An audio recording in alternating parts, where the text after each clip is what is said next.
Alrighty, ladies and gentlemen, we are back at it again with something that's been a little bit delayed, but don't worry, there's not really too many changes. We've got the Prydwen tier list. And of course, with a new version update and of course, new character releases, we've got to see how the meta has shaken up. And thankfully, we've got a great overview based off of version 3.5. where some of the new characters are landing. So let's go ahead, take a look at the changelog, and review Tower of Adversity first, and then follow it up with Whimpering Wastes later.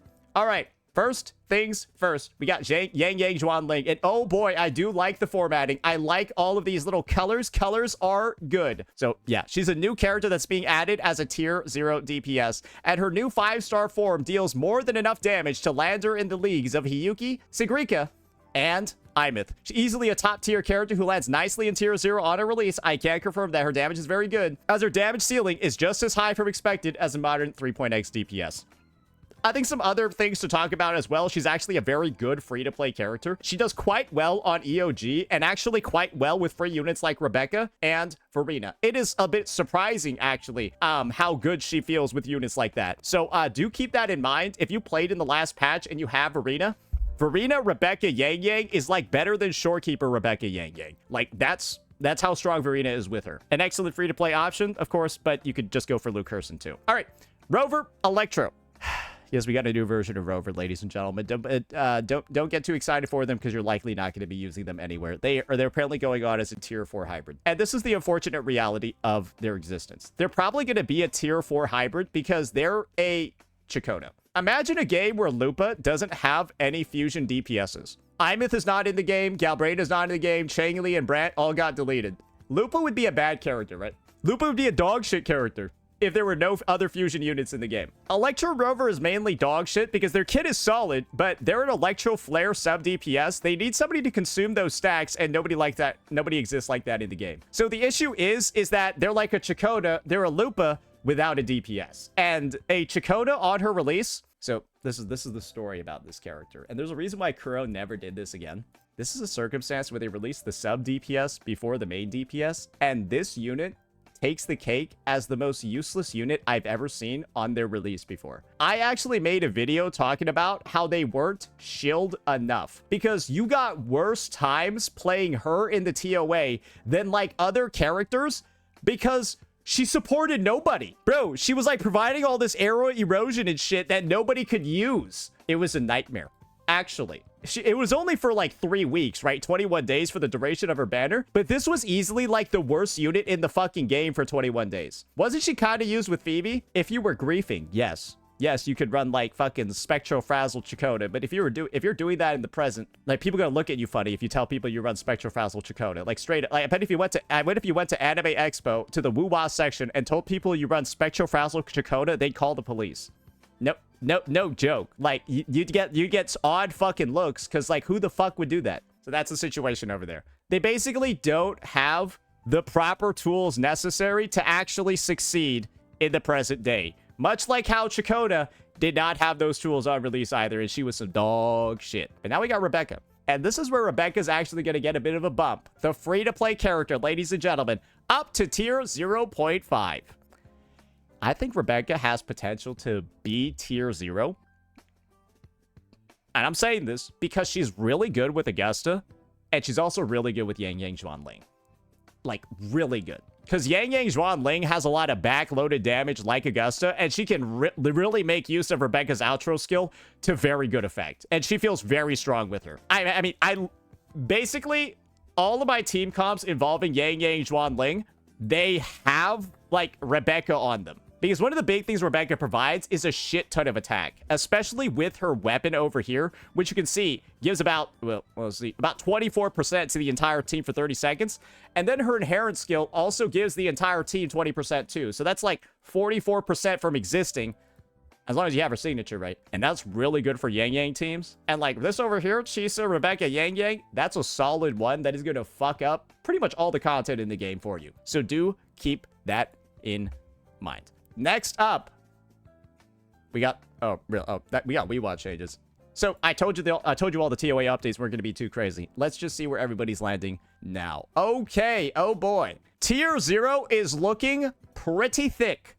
I'm going to be real with you. Tier 0 right now is looking quite thick. You got Imith, Hiyuki, Luke, Sigrika, and Yangyang. And if I were to give like an official... I think this looks... Yeah, I think this looks about right. If anything, I think there's potential for Luke to maybe drop down to tier 0.5. But if I'm being real here, yeah, his Mornier Denya team, he does do a fuck ton of damage in that team. So, I don't know. Does he deserve to go down? Does he do less than these guys? I don't really know. I don't really know. We might have to run some comparisons with like tier 0 DPSs in their best team later. Yeah, I think with 5 of them here, it might be worth like turning this into a video at some point, because maybe one does actually need to go. This is looking rather crowded.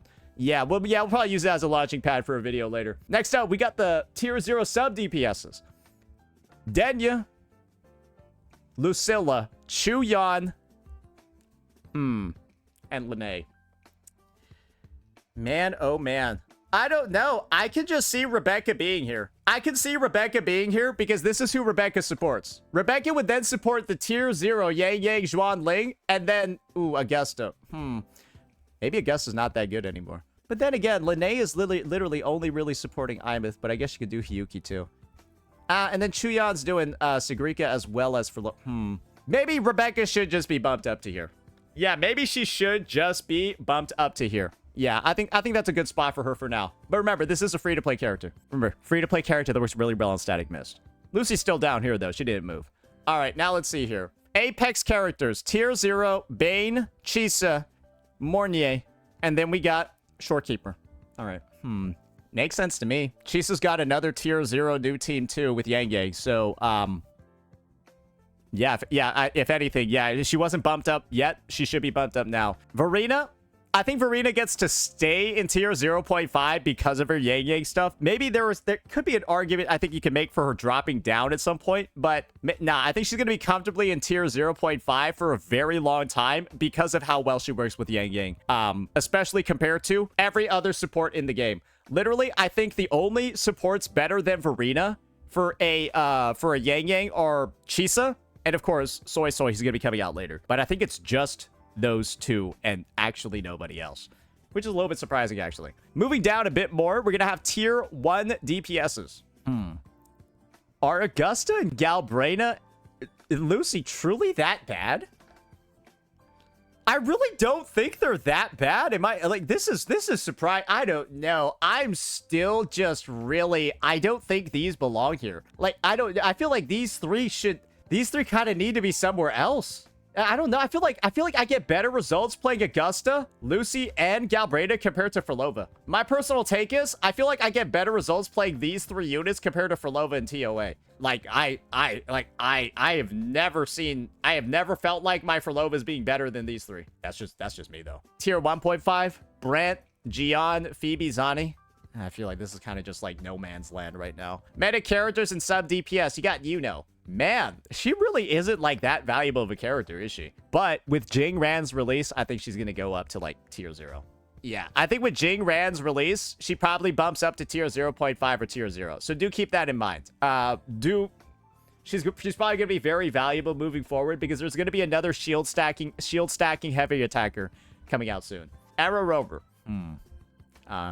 I guess if you're still playing them in 2026, they're still solid. They're still strong, but they're a piece of shit to play. And now we also got... Well, we just looked at the tier 1.5 DPSs. Sub DP... I think more Teffy needs to be bumped up, brother.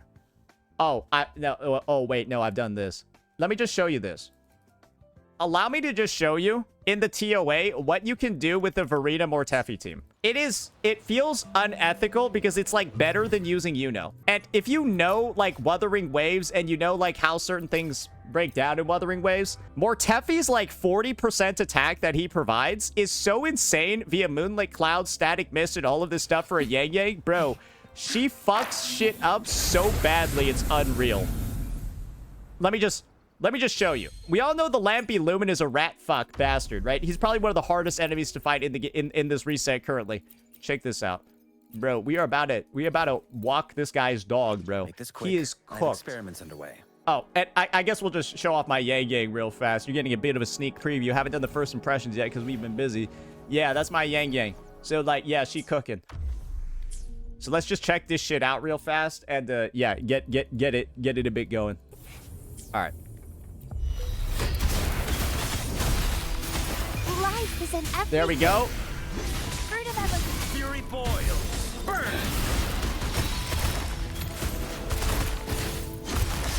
Burn to ashes. Let's do this another way. poison leaf.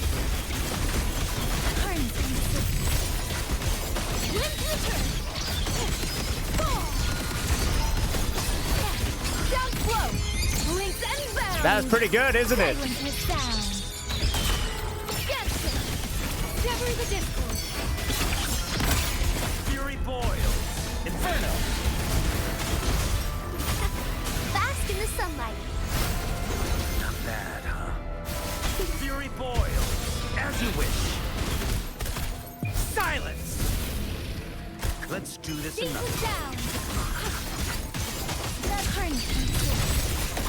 Counter up. To the ground. Put the wind roar. All down. Free to play. Deep. Purge the distance. Feathers to blade. Fury boils. Burn. For now, I can use some fertilizer. Fruit of ever. Fury boils. Inferno. Burn to ashes. Let's do this Wait, another way.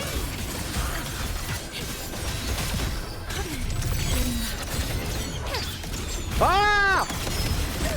Wait, she can continue her attack chain while frozen. That's pretty crazy. Dissipate. Oh, I lost my ER though. Gone with the wind. All world. I lost some ER though because I got frozen there. Rain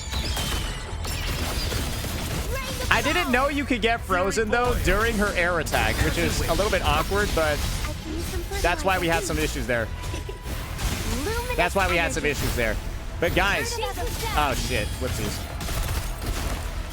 This is the stuff that you have available Feel my by just wrath. getting her weapon. Let's And to me, knowing how hard this floor like actually is, oh god, this is really good. Put the wind roar. All down. Knowing how hard this floor is.